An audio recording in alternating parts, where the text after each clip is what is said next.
Alright guys, upon revisiting the project, I did a few things. First things first, I turned down my crash, I turned down my riser coming up into the breakdown, and I turned my riser coming down into the breakdown.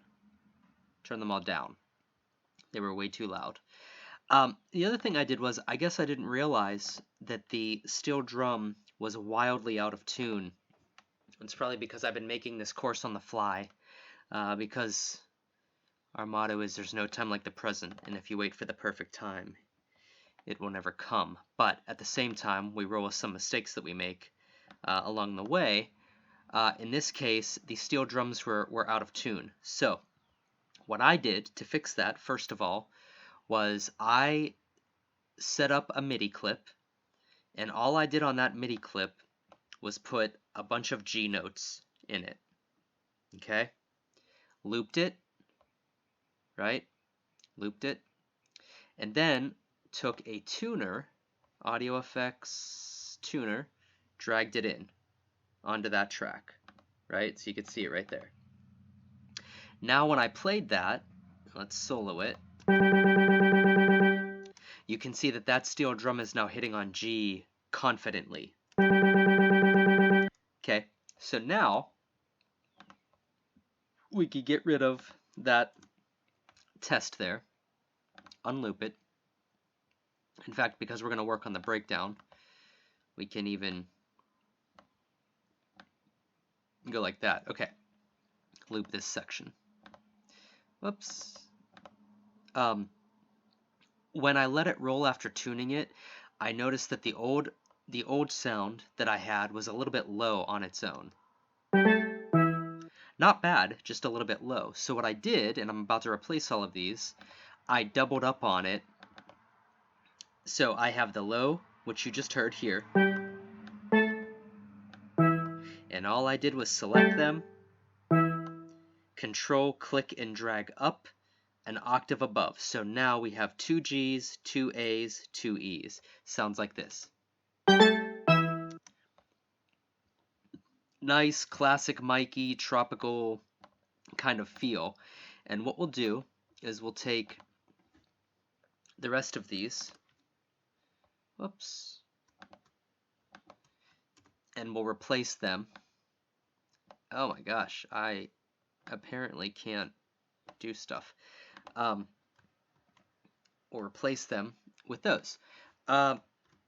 One thing to point out too, just something to keep in mind if you are experimenting with kind of like taking an instrument and making it really your thing, like I kind of have with steel drums over the years, is look at how they're naturally played, quote unquote, in real life. When you look at steel drums, it's usually two hands going at it with, you know, two little mallets, two little drumsticks, if you will, playing the steel drum. So, of course, there's nothing wrong with breaking the rules and experimenting with what it would sound like if you had a 3-note chord triad, but I'm just trying to keep it simple but effective for the 30-day power production course, and that meaning basically left hand up here, right hand up here. Keeps it natural, gives it a good sound, gives it a little bit more texture than it had, and that's that. So let's take a listen to what we have here. And if I'm not mistaken, let me just see here. I do believe, did we high pass the bass, or I guess we did not. So, yeah, we definitely did. I just can't see where the heck we did that. Maybe it was on the master that we did that. Sorry, it's been a minute. Yep, it's on the master. Okay, cool. So now what we'll do is, because we kind of killed two birds with one stone by low cutting the kick and the bass, which is typical for this, you know, this style, this genre. What we're gonna do is, I think probably what we'll do, I'm just trying to think of how I'd like to do it. You want to kind of introduce the steel drums somehow, and because this is the 30-day power production course, we're not going to get too over the top on obsessing on how to do this. You do it a few different ways. You can either take the instrument that you have, and you can mess with the parameters of it by cutting it very back and making it kind of a stab almost. So you could experiment with automating basically the release to go from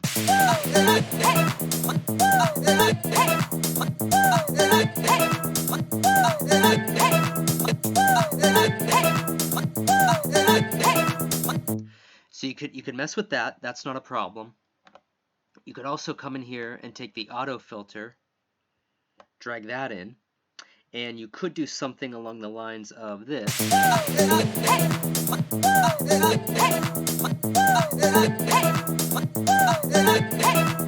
Right? Something like that that kind of builds over time. Or what you could do is, I mean, being that this is our build-up, which we kind of need to doctor up and make nice, you could kind of introduce it there. Usually by this time it's kind of in, so probably what we'll do is we'll probably just automate the cutoff of the filter here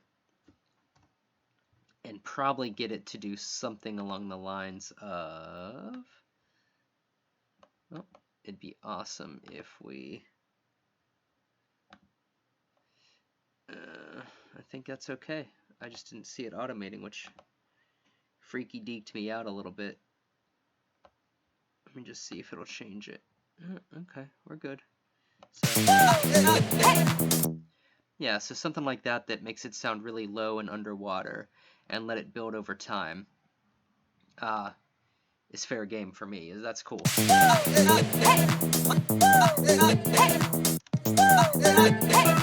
Yeah, that's cool. Okay, now with that being said, what we need now is basically a way to start to build this up and really start to get it so that when the drop comes in, it sounds absolutely insane and epic and awesome. So join me in the next video. We'll go into taking it from a breakdown, which basically cut out all the bass, and you don't even have to add necessarily an element like steel drums. You could actually, instead of adding these vocals here, those might be okay, but maybe what you could do is, instead of having the steel drum be the focus, you could have these vocals be the focus, and these are the things that get introduced in the breakdown into the build-up, and then kind of the focus with the bass line in the drop. I mean, you could easily do the same thing with these vocals here, since they're kind of choiry, and what I mean by that is just multiple vocalists in there singing. You could have the cutoff, and basically the vocals over time grow and get louder and open up, and then in the drop it just becomes kind of a groove and bass line tech house kind of track with you know, kind of a, I think this is an African vocal choir sample. That could be the focus. It's up to you. The point of the 30-day power production course here is not to overthink things and just to kind of give you a quick, easy, but effective way of producing tracks. So take that into consideration. Join me in the next video, and we're going to work on building this up.